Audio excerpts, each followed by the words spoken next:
DILG, MMDA at mga alkalde sa Metro Manila nagpulong kaugnay sa problema ng trapiko na ang isa sa mga dahilan umano ay ang problema sa parking.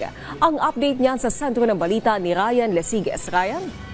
May matinding problema sa Metro Manila nga ang usad pagong na dali ng trapiko. Ang pamahalaan, porsigido na masolusyonan nito. Kaya naman sa isinagawang Joint Metro Manila and Regional Development Council meeting na pinangunahan ni na Department of Interior and Local Government Secretary Jun Vic Remulla, MMDA Chairman Attorney Don Artes at mga mayor ng Metro Manila ang posibilidad ng pagbabawal ng inner street parking. Sa pagpupulong, inusisa ni Remulla ang sitwasyon ng mga kalsada sa bawat lungsod. Tinanong din ito ang implikasyon ng pagbabawal ng parking sa loob ng kalsada.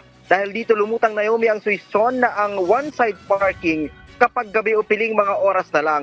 No garage, no car. Pagbibigay ng insentibo sa mga establishmentong may parking at iba pa. Panukala ni Remulla Naomi ipagbawal ang parking sa lahat ng public roads ng 5 a.m. hanggang alas 10 ng gabi. Mula 7 a.m. naman hanggang 10 a.m. at 5 p.m. to 8 p.m. ang mungkahi ni Artes. Pero sabi ni Artes Naomi, bawal talaga ang parking sa mga pangunahing kalsada at mabuhay lanes. Pero pagdating sa mga inner street ay pinaubayan nila ito sa mga lokal na pamahalaan. Samantala magkakaroon naman ng technical working group at magkakaroon ulit ng hiwalay na pulong sa September 1.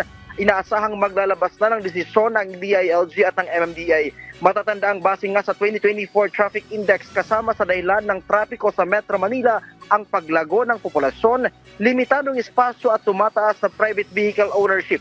Samantala Naomi mananatiling chairman ng Metro Manila Council si San Juan Mayor Francis Zamora. Dahil matapos siyang muling mahalal ng mga alkalde sa Metro Manila. Si Zamora na rin ang magiging co-chairperson ng Regional Development Council. Yan na muna pinakahuling update mula dito sa Campo Crame. Balik sa iyo, Naomi. Maraming salamat, Ryan Lesiges.